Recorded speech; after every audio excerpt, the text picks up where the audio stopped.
Jake Sullivan felt the cold metal floor against his face as he slowly woke up. His head hurt badly, and his mouth tasted like metal. The last thing he remembered was the bright flash of light that had hit his ship. Now he was somewhere else entirely. He tried to move, but his hands were tied behind his back with something that felt like thick rope. The room was dark, except for a few dim lights in the ceiling. The air smelled strange, like chemicals mixed, with something he could not name. Lisa? Ryan? Amy? Jake called out softly. His voice echoed off the walls, but no one answered back. Fear started to grow in his chest. Where was his crew? Where was he? The door opened with a loud hiss, and bright light poured in. Jake had to close his eyes tight. When he could see again, 3 tall figures stood in the doorway. They were not human. Their skin was gray and smooth like stone. They had 4 arms each, and their eyes were completely black. They wore dark blue uniforms with strange symbols on them. "The human is awake," one of them said. Its voice sounded like it was talking through water. "Administrator Velkoff wants to see this one first." 2 of the aliens grabbed Jake under his arms and pulled him to his feet. His legs felt weak and shaky. They cut the ropes on his hands, but kept hold of his arms as they walked him out of the room. The hallway was long and white, with bright lights everywhere. Jake saw doors on both sides, each one with numbers and symbols he did not understand. Other aliens walked past them, all different types.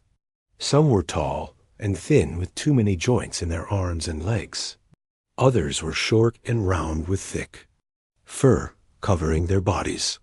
A few looked almost like giant insects walking on 2 legs. All of them stopped to stare at Jake as he passed. Some pointed at him and whispered to each other in languages that sounded like music or wind blowing through trees. Their faces showed fear, curiosity, and something else Jake could not figure out. They came to a large room with windows that showed space outside. Stars moved slowly past the glass, which meant they were on a ship or space station. In the center of the room was a desk made of what looked like black glass. Behind it sat another alien, bigger than the others. This one had the same gray skin, but wore a white uniform covered in gold symbols. Its black eyes were larger and seemed to look right through Jake. When it spoke, its voice was deeper and more clear than the others. "I am Administrator Velkoff of Processing Station Gamma 7, it said. "You are Commander Jake Sullivan of the human vessel Horizon's Edge. Your ship was caught in our space without permission." "We were on a peaceful mission," Jake said, trying to keep his voice steady. "We were looking for new worlds to trade with. We did not know this space belonged to anyone." Velkoff made a sound that might have been laughing. "Peace, trade. Humans always use these words. But we know what happens when humans are left alone with others." Jake did not understand what that meant. "Where is my crew? Are they safe?" "They are alive. That is all you need to know right now." Velkoff touched something on his desk, and images appeared in the air above it. Jake could see his 3 crew members in what looked like separate rooms. Lisa was sitting on a bed, looking worried. Ryan was pacing back and forth like a caged animal. Amy was examining the walls of her room like she was trying to find a way out. "Why are they separated?" Jake asked. "Why are we not together?" The aliens in the room all looked at each other. Jake noticed they seemed nervous, like they were afraid of something. Velkoff was quiet for a long before answering. "There are rules about human prisoners. Very old rules. Very important rules." "What kind of rules?" "Rules that keep everyone safe." Velkoff stood up from his chair. He was much taller than Jake thought, almost 8 feet high. "You will be taken to your compound now. You will be given food, water, and a place to sleep. You will not be hurt if you follow the rules." "What rules?" Jake asked again. "You will learn them soon enough." The same two aliens grabbed Jake's arms again and led him out of the room. As they walked through more hallways, Jake saw something that confused him even more. Through some windows, he could see large open areas with many different types of aliens walking around together. They were talking, playing games, and sharing meals. It looked almost like a park or community center, but Jake was taken in a different direction, down a hallway that had much thicker doors and more guards. The walls here were made of some kind of metal that looked very strong. There were cameras everywhere and bright red lights that blinked constantly. They stopped at a door, marked with symbols Jake could not read. One of the aliens pressed his hand against a panel, and the door opened. Inside was a room about the size of a small apartment. It had a bed, a table, some chairs, and another door that led to what looked like a bathroom. "This is your compound," one of the aliens said. "Food will come 3 times per day. You can exercise in the yard for 1 hour each day. You can read books from the library. You cannot leave this area." "Why am I alone?" Jake asked. "Why can I not be with the other prisoners?" The aliens looked at each other again with those same nervous expressions. "Rules," one of them said quietly. "Very important rules." They left Jake alone, and the door closed with a heavy sound. Jake heard several locks clicking into place. He was trapped, but at least he was alive. He sat down on the bed and tried to think about what had happened. His ship had been exploring near the edge of known space when they picked up strange signals. They had followed the signals and found what looked like a hidden base built into an asteroid. Before they could leave, ships had surrounded them, and some kind of weapon had knocked out all their systems. Now he was a prisoner, but something was very wrong with how he was being treated. The other aliens he had seen were kept together in groups, but humans were kept apart. The aliens seemed afraid of something, but what could 4 peaceful explorers possibly do to scare an entire space station full of guards? Jake walked to the window and looked out. He could see other buildings in the distance, and in one of them, he thought he saw someone moving around. Maybe it was Lisa or Ryan or Amy. He pressed his hand against the glass and made a promise to himself that he would find a way to get his crew back together and get them all home safely. But first, he needed to understand why the aliens were so afraid of humans that they had to keep them locked up alone. 3 months had passed since Jake and his crew were captured. Jake had learned to count the days by watching the stars move past his window. Every morning, the same alien guard brought him breakfast. Every afternoon, he was allowed to walk in a small yard surrounded by high walls. Every evening, he ate dinner alone in his room. The food was not bad, but it was always the same. Some kind of bread that tasted like nothing, soup that was warm but had no flavor, and water that was clean but left a strange feeling in his mouth.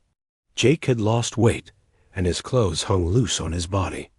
But the worst part was not knowing what was happening to his crew.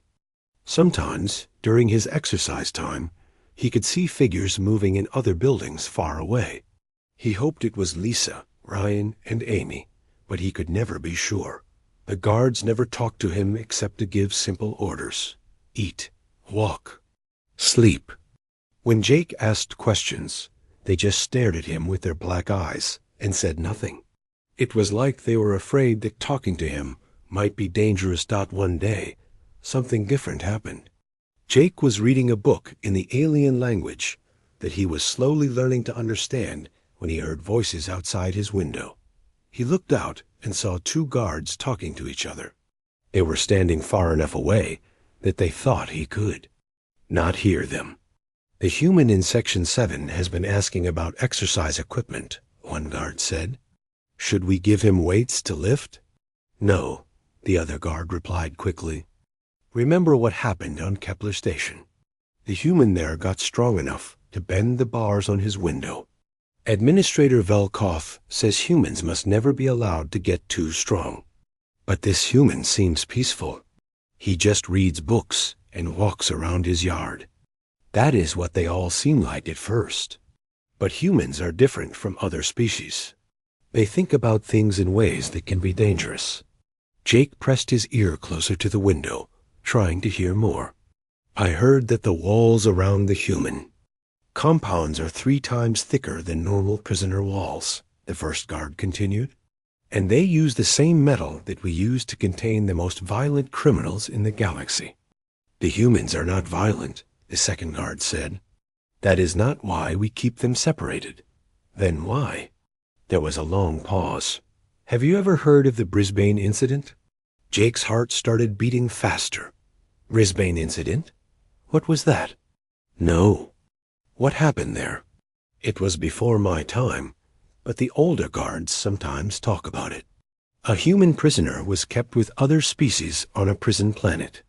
Within a few months, the entire prison system collapsed. How did the human lead a violent rebellion? No, that is the strange part. The human never fought anyone. He just talked to the other prisoners. But somehow, whatever he said to them changed everything. They stopped following orders. They started questioning the guards. They organized themselves into groups and demanded better treatment. Jake felt a chill run down his spine. A human prisoner had caused problems just by talking to other prisoners? That sounds impossible, the first guard said. The reports are all classified. But I heard that within 6 months, the prisoners had taken control of the entire planet. They set up their own government and everything. The Zephyr Collective had to abandon the whole prison system. Just from one human talking to other prisoners? That is what makes humans so dangerous. They have ideas that spread like a disease. Among other species, ideas about freedom and choice and questioning authority. Most species in the galaxy have lived under strict control for thousands of years. When they hear human ideas, it changes how they think. The guards started walking away, and Jake could not hear them anymore. He sat down on his bed, his mind racing. So that was why he and his crew were kept separated. Not because humans were physically dangerous, but because their ideas were dangerous. Jake thought about his home on Earth, where people voted for their leaders and could choose their own jobs and say what they thought without fear. These were normal things to him, but maybe to species that had always lived under strict control, these ideas would seem revolutionary. Over the next few weeks, Jake started paying more attention to everything around him. During his exercise time, he watched the guards more carefully. He noticed that they always worked in pairs, never alone. They carried weapons, but also wore some kind of protective gear, like they were afraid of getting sick. The maintenance workers who came to fix things in his compound always wore full protective suits, even though they were just changing light bulbs or cleaning the walls. When they had to enter his room, they moved quickly and never made eye contact with him.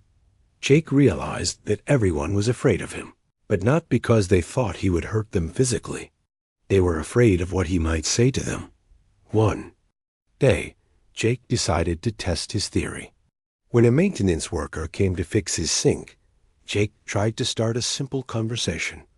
"Hello," Jake said in the alien language he had been learning. "How are you today?" The maintenance worker froze like he had been shocked. He looked around nervously and then quickly finished his work without saying anything. "I was just trying to be friendly," Jake said. "Is there something wrong with talking?" The maintenance worker backed toward the door, still not speaking. "Do you like your job?" Jake asked. "Do you get paid well for the work you do?" The maintenance worker's eyes went wide, and he ran out of the room. Within minutes, 3 guards came in, looking angry and worried. "You will not speak to the maintenance staff," one of them said. "I was just being polite," Jake replied. "You will speak only when spoken to. You will ask no questions about work, pay, or conditions. These are new rules." New rules. That meant Jake's simple questions had scared someone enough to change the rules for all human prisoners. That night, Jake lay in bed thinking about what he had learned. Humans were not kept separate because they were dangerous fighters. They were kept separate because human ideas about freedom and democracy were so powerful that they could change entire civilizations. He thought about his crew members, locked in their own compounds, probably wondering the same things he was wondering. Lisa was a scientist who believed in sharing knowledge freely. Ryan was an engineer who believed in solving problems through teamwork. Amy was a doctor who believed in treating everyone equally, regardless of their background. All of these ideas would be revolutionary to species that had lived under strict control for thousands of years. Jake smiled for the first time in months. He and his crew were not just prisoners. They were walking symbols of freedom in a galaxy where freedom was feared by those in power. No wonder they were kept locked away from other species. But Jake also realized something else. If human ideas were really that powerful, then maybe there was hope for escape after all. Not escape by breaking walls or fighting guards, but escape by spreading the very ideas that the aliens feared most. The question was, how could he get close enough to other prisoners to share those ideas? The aliens had spent decades perfecting their system to keep humans isolated. But maybe, just maybe, they had missed something. Jake fell asleep that night with his mind working on a plan. He did not know if it would work, but he had to try. His crew was counting on him, and maybe, without knowing it, so were all the other prisoners in the galaxy who had never been told that they had the right to be free. Amy Brooks had always been good at pretending to be sick. As a child, she had fooled her parents many times to get out of school. Now, as a trained doctor, she knew exactly how to fake the symptoms of a serious illness that would require immediate medical attention. She had been planning this for weeks, ever since she figured out that the medical facility was the only place where human prisoners might come into contact with other aliens for extended periods. If she was going to learn more about why they were being kept separated, she needed to get out of her compound. Amy started by refusing to eat for 3 days. Then she began drinking less water, which would make her look pale and weak. On the 4th day, she lay down on her floor and started making loud groaning sounds. Minutes, the guards came running. They found Amy curled up in a ball, holding her stomach and moaning in pain. "Something is wrong," she gasped. "The pain is getting worse. I think I am dying." The guards looked at each other nervously. One of them spoke into a communication device on his wrist. "We need a medical team in Human Compound 4 immediately. The prisoner appears to be seriously ill." Soon, a medical team arrived with a floating stretcher. They lifted Amy carefully and took her through the hallways of the prison station. As they moved, Amy kept her eyes slightly open so she could see where they were going. The medical facility was much larger than she had expected. There were dozens of rooms with different types of equipment for treating various alien species. Amy was taken to a room with white walls and bright lights. A tall alien with 6 arms and green skin approached her. "I am Dr. Zixara," the alien said in a gentle voice. "I will examine you to find out what is wrong." Amy continued to act like she was in terrible pain, while Dr. Zixara used various scanning devices on her body. The doctor's extra arms allowed her to work very quickly, checking Amy's pulse, temperature, and blood pressure all at the same time. "Your vital signs are abnormal," Dr. Zixara said with concern. "We will need to keep you here for observation and run more tests." Amy was moved to a bed in a larger room where she could see other patients through a window. There were aliens of many different species, all being treated for various illnesses and injuries. For the first time in months, she was not completely alone. Dr. Zixara was kind and professional, much different from the guards who treated Amy like she was dangerous. The doctor brought her food and medicine and talked to her about her symptoms. Amy had to be careful to keep acting sick while also trying to learn as much as possible. On her second day in the medical facility, Amy overheard a conversation that changed everything. Dr. Zixara was talking to someone outside Amy's room. Amy recognized the deep voice of Administrator Velkoff. "How is the human patient doing?" Velkoff asked. "Her condition is stable, but I am concerned about something else," Dr. Zixara replied. "This is the third human prisoner I have treated in my career, and I have noticed something strange." "What do you mean?" "Humans recover from illness much faster when they have contact with others. The 2 previous human patients I treated became healthier during their time here, not just physically, but mentally as well. But then they became depressed again when they were returned to isolation." "That is not our concern," Velkoff said firmly. "The isolation protocols exist for good reasons. But as a doctor, I must question if isolation is actually harmful to human health. No species is meant to live alone. Even the most antisocial creatures need some contact with others." "Dr. Zixara, have you ever heard of the Brisbane incident?" Amy's heart started beating faster. There was that name again. "Brisbane. No, what is that?" 40 years ago, a human prisoner named Danny Mitchell was housed with other species on Brisbane Colony, a prison planet in the Outer Rim. The administrators there thought it would be fine because it was just one human among thousands of other prisoners. What happened? Within 6 months, the entire prison system collapsed, but not because of violence or escape attempts. The human had simply talked to the other prisoners.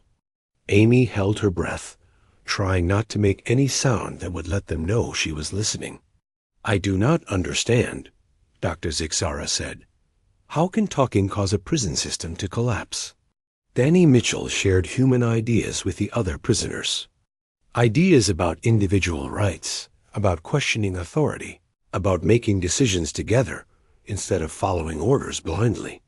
These concepts spread among the prison population like a virus. What kind of ideas? He told them that prisoners should be treated fairly, that they should have the right to speak up when they were mistreated, that they could organize themselves and work together to improve their conditions. He taught them about something humans call democracy. Amy could hear the fear in Velkoff's voice as he continued. The other prisoners had never heard such ideas before. Most of them came from species with strict social hierarchies where questioning authority is forbidden. But once they learned about human concepts of freedom and equality, they could not forget them. What did they do? They started refusing to work unless their conditions were improved. They elected representatives to speak for them in negotiations with the guards. They demanded better food, shorter work hours, and the right to communicate with their families. When the administrators refused, they organized peaceful protests. Dr. Zixara was quiet for a moment. "That does not sound dangerous. It sounds reasonable." "That is exactly the problem." Velkoff's voice became louder. "These ideas seem reasonable, but they threaten the entire structure of our society. Most species in the galaxy maintain order through strict control from the top down. If everyone starts questioning authority and demanding rights, civilization as we know it will collapse." "But what happened on Brisbane Colony?" "The prisoners took control of the planet, not through violence, but through organization and cooperation. They established their own government based on human democratic principles. When the Zephyr Collective sent ships to retake the planet, the former prisoners fought back and won. Brisbane Colony is now an independent world that refuses to recognize our authority." Amy felt dizzy as she realized the full implications of what she was hearing. Humans were not kept isolated because they were dangerous criminals. They were kept isolated because their ideas about freedom and democracy were so powerful that they could transform entire societies. So that is why human prisoners must be kept separate, Dr. Zixara said quietly. Not to protect others from physical harm, but to protect our way of life from their ideas. Exactly. Every human who has ever been allowed to interact freely with other species has caused similar disruptions. They cannot help themselves. Humans seem to be naturally inclined to spread ideas about freedom and equality. But is that really such a bad thing? Dr. Zixara asked. Maybe some of our systems could benefit from change. There was a long silence. When Velkoff spoke again, his voice was cold and threatening. Dr. Zixara, I suggest you focus on medical matters and leave policy decisions to those in authority. The human will be returned to her compound as soon as she is healthy enough to be moved. Amy heard footsteps walking away. A few minutes later, Dr. Zixara entered her room, looking troubled. How are you feeling? The doctor asked. Amy realized this might be her only chance to test what she had learned.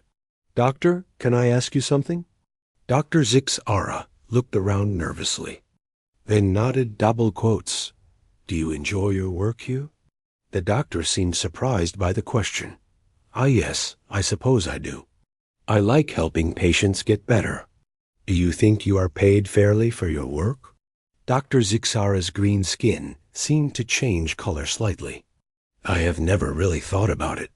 We are assigned our jobs and our compensation by the administration. But do you think that is fair? Should not someone who saves lives be able to negotiate their own pay? The doctor stared at Amy with wide eyes. That is not how things work here. But why not? Amy asked gently. On my planet, people choose their own jobs and negotiate their own pay. If they do not like how they are treated, they can find work somewhere else. Dr. Zixara sat down heavily in a chair. You can do that? You can just leave if you do not like your job? Of course. Do you not have that right here? No, we are assigned our positions when we are young, and we serve in them until we are too old to work. I have been a doctor for 30 years, but I have never been asked if I want to do something else. Amy could see the same look in Dr. Zixara's eyes that she had seen in the maintenance worker's eyes when Jake had tried to talk to him. It was the look of someone who was hearing revolutionary ideas for the first time. What if I told you that where I come from, people believe that everyone has the right to make their own choices about their life? Amy said softly. Dr. Zixara was quiet for a long time. Finally, the doctor spoke in a whisper. I think I understand now why you humans must be kept separated. Jake had been planning his experiment for weeks. He had learned the schedule of every guard, every maintenance worker, and every delivery person who came near his compound. Today was the day when the barriers between sections would be lowered. For their monthly deep cleaning and repair work, the maintenance crews would need to move freely between different areas of the prison station, and for exactly 1 hour, the normal separation protocols would be relaxed. Jake knew this was his only chance to test his theory about why humans were kept isolated. At exactly 14 o'clock station time, Jake heard the familiar hum of the barrier generators shutting down. Through his window, he could see the energy fields that normally surrounded his compound flickering and disappearing. The repair work was beginning. Jake walked to his exercise yard and pretended to do his normal routine. But he positioned himself near the edge of the yard where he could see the work. Crews moving around. Several aliens were working on repairing communication cables that ran between the different prisoner sections. A group of orange-skinned aliens with 3 legs each were working nearby. Jake had learned that these were called Thederi, and they were prisoners just like him. They had been captured during some kind of trade dispute and had been on the station for over 2 years. Jake waited until the guards were distracted by organizing the repair work. Then he walked casually toward the fence that separated his yard from where the Thederi were working. Hello, he said in the common galactic language that most species used for communication. The three Theteries stopped working and stared at him. One of them looked around nervously, as if he was afraid they would get in trouble for hearing Jake speak. "My name is Jake," he continued. "What are your names?" The youngest-looking Thetery seemed curious despite his fear. "I am called Kef," he said quietly. "These are my work partners, Nix and Goral." "It is nice to meet you," Jake said with a smile. "How long have you been working on these repairs?" "We work on repairs every day," Keth replied. 16 hours each day, 7 days each week. Jake felt shocked. 16 hours? Every day? When do you rest? "We rest for 6 hours each night," Nick said, speaking for the first time. "That is the schedule for all prisoners. What about days off? Time for yourselves?" The three Thetari looked at each other with confusion. "Days off?" Goral asked. "What does that mean?" Jake realized that these aliens had never heard of the concept of leisure time or worker rights. "On my planet, people work about 8 hours per day, and they get 2 full days off each week to rest and do things they enjoy." "That is impossible," Keth said. "If we did not work 16 hours per day, how would all the work get done?" "You would hire more workers," Jake explained. "Everyone would work shorter hours, but there would be more people working. That way, the same amount of work gets done, but everyone has time to rest and live their own lives." The Thetery stared at him like he had just explained how to fly without wings. "But who would decide to hire more workers?" Nix asked. "The workers themselves would organize and demand better conditions," Jake said. "If the bosses refused, the workers could refuse to work until their demands were met." "Refuse to work?" Goral's voice was full of shock. "We would be punished severely for refusing to work." "Not if you all refused together," Jake explained. "If every worker on the station refused to work at the same time, the bosses would have no choice but to listen to your demands. They need you more than you need them." Jake could see the gears turning in their minds as they tried to understand this completely foreign concept. "You mean prisoners could tell the guards what we want, and the guards would have to listen?" Kef asked. "You are not just prisoners," Jake said. "You are people with rights. You have the right to be treated fairly, to work reasonable hours, and to have a say in the conditions of your own lives." One of the guards was walking toward them, so Jake quickly moved away from the fence and continued his exercise routine. But he could see that the Thetery were still talking among themselves. In excited whispers over the next few days, Jake noticed changes in the prison station's routine. The Thetery workers were moving more slowly than usual. They were taking longer breaks and talking to each other more often. Jake could see the guards becoming increasingly frustrated with the reduced work pace. Then something unprecedented happened. Jake was eating his lunch when he heard shouting from outside. He looked out his window and saw a large group of Thetery workers standing together in one of the common areas. They were not fighting or trying to escape. They were just standing there, not working. More aliens joined them. Jake saw species he had never seen before, all walking away from their work assignments and gathering in the same area. Within an hour, there were hundreds of prisoners standing together peacefully, but they were not doing any work. The guards came running with their weapons ready, but when they saw that the prisoners were not being violent, they seemed confused about what to do. Jake could hear them talking on their communication devices, calling for instructions from their superiors. Administrator Velkov arrived with a team of senior guards. Jake could see him through his window, standing in front of the crowd of prisoners.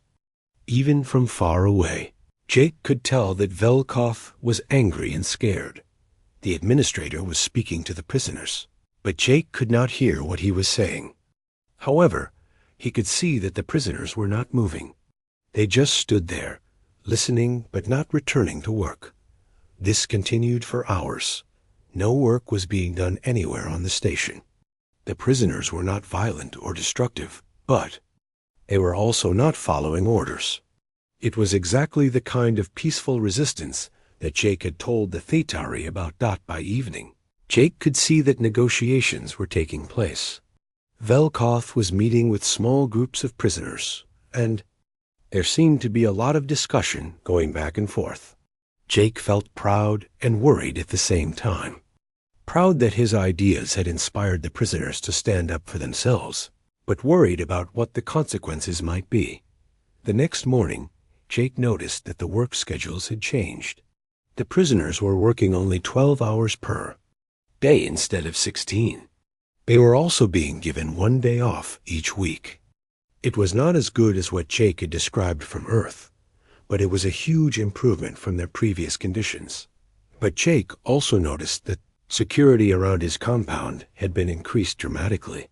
There were now twice as many guards, and they all looked nervous and angry.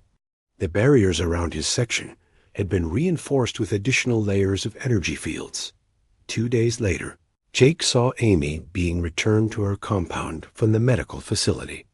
He managed to catch her attention through his window and used hand signals to communicate with her. She signaled back that she had learned important information about their situation.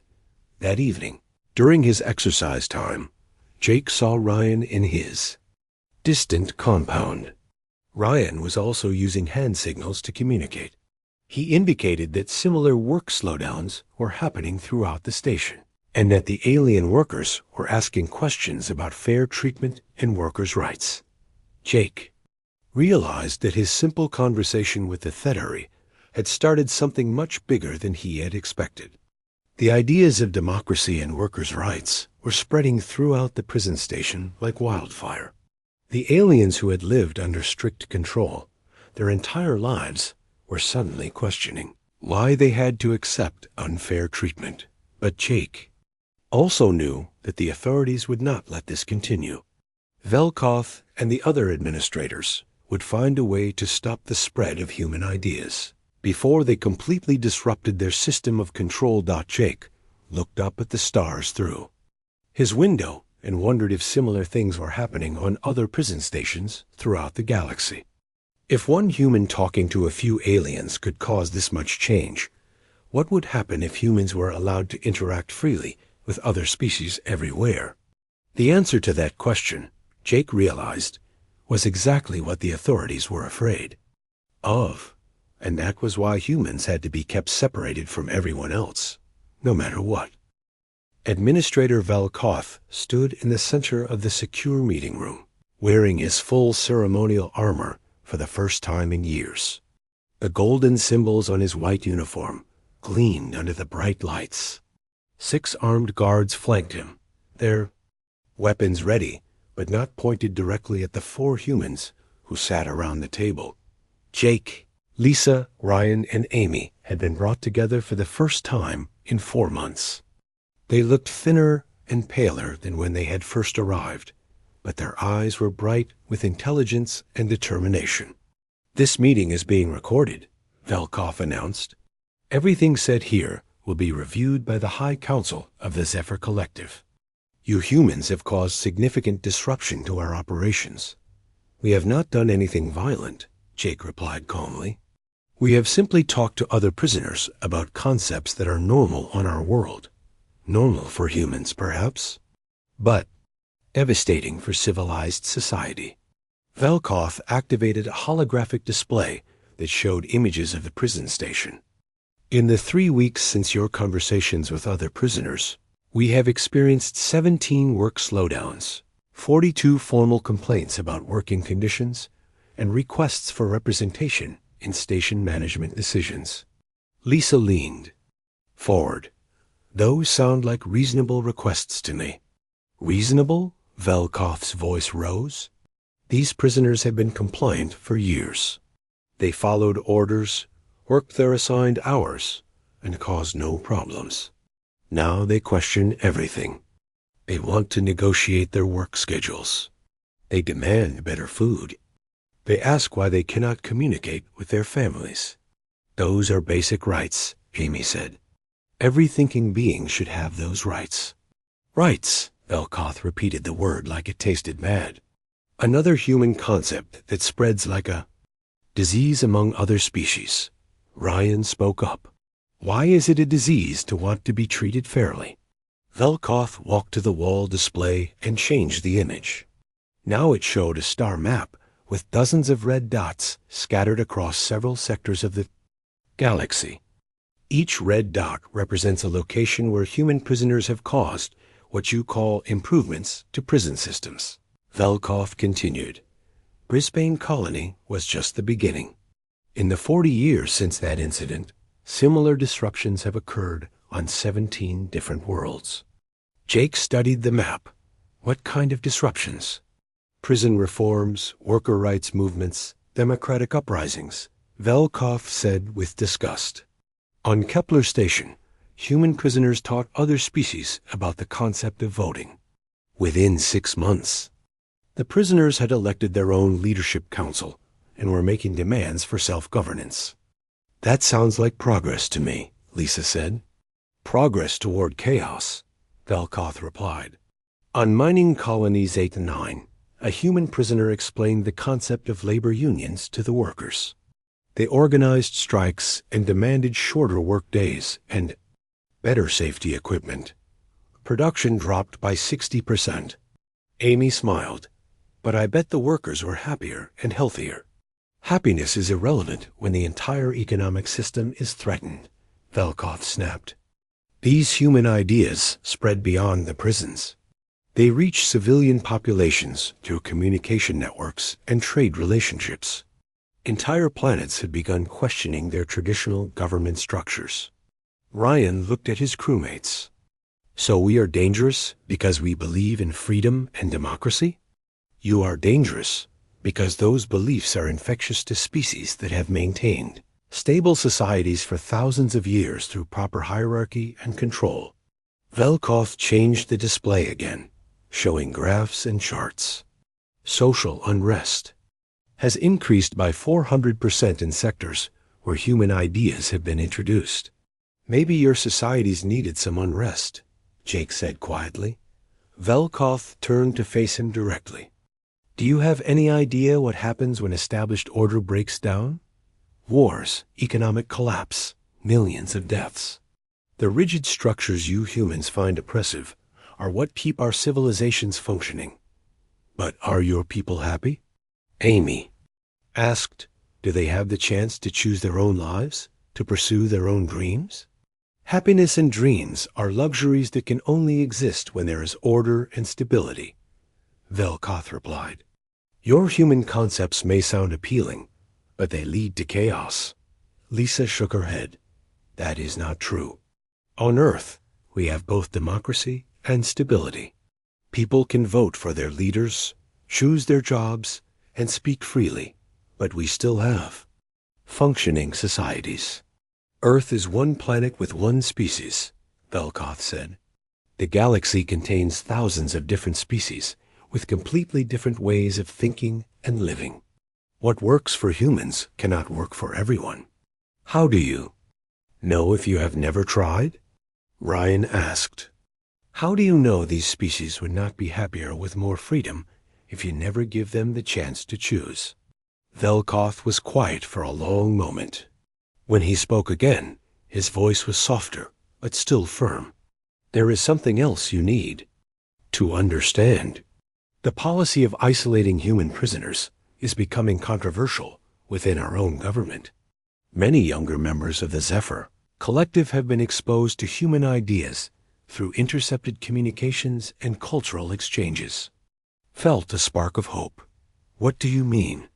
There are movements on several Zephyr worlds demanding democratic reforms. Some planets have experienced their first peaceful protests in centuries.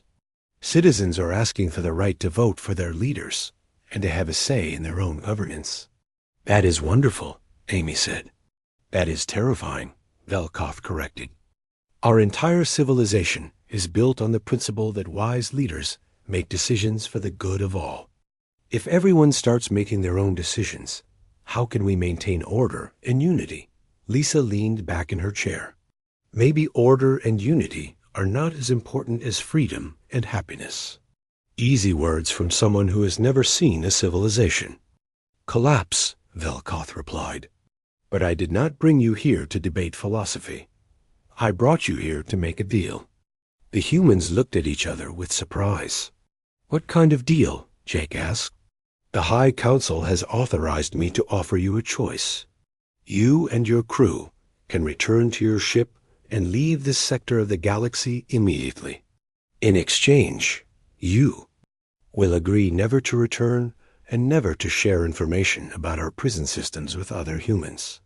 What about the other prisoners here? Ryan asked. That is part of the deal. All prisoners on this station, alien and human alike, will be granted improved conditions and eventually released to their home worlds. The work reform programs that your ideas inspired will remain in place. Amy looked confused. Why would you agree to that? I thought you said our ideas were dangerous. Velkoth sighed, a sound that was strange coming from his alien throat. Because trying to contain human ideas is like trying to hold water in a broken container. No matter how many barriers we build, the ideas find a way to spread. We have spent 40 years perfecting isolation protocols, but information still leaks out through communication intercepts, trade contacts, and cultural exchanges. So you are giving up on trying to stop human ideas from spreading? Lisa asked. We are accepting that complete containment is impossible, but we can try to manage the spread by making controlled concessions. If we improve conditions for prisoners and workers voluntarily, perhaps there will be less revolutionary pressure from below. Jake understood what Velkoth was really saying. You are trying to stay ahead of the revolution by giving people some of what they want before they demand it. A crude but accurate way to put it, yes. The four humans talked quietly among themselves. For several minutes, finally, Jake spoke for the group. We accept your offer, but with one additional condition. Velkoth looked wary. What condition? Any species that wants to learn about human political concepts should have the right to do so freely. No more blocking communications or censoring information. If people want to know about democracy and individual rights, they should be able to learn about them. That condition is unacceptable. It would lead to complete chaos throughout the galaxy. Amy spoke up. Administrator Velkoth, can I ask you something personal? Velkoth nodded reluctantly. Do you have a family? Children? I have offspring, yes. Would you want them to have the chance to choose their own careers, to marry who they love, to speak their minds freely? Velkoth was quiet for a long moment. My offspring will serve in the positions assigned to them by the state, as I have done, as my ancestors have done for countless generations. But if they could choose, what do you think they would want? Another long pause. I do not know. We have never asked them. Maybe it is time to start asking, Lisa said gently. Velkoth looked at the humans, then at his guards, then back. At the humans, something in his expression had changed. I will present your condition to the High Council, he said finally, but I cannot promise they will accept it. We understand, Jake said, but we cannot leave knowing that other species are being denied the chance to even learn about the possibility of freedom. 3 days later, Velkoth returned with the High Council's decision. The humans would be allowed to leave. All prisoners on the station would be released. And information about human political concepts would no longer be actively censored, though it would not be actively promoted either. As Jake and his crew prepared to board their repaired ship, Velkoth approached Jake one final time. I have been thinking about what your doctor said about my offspring, he said quietly. When I return home, I think I will ask them what they want to do.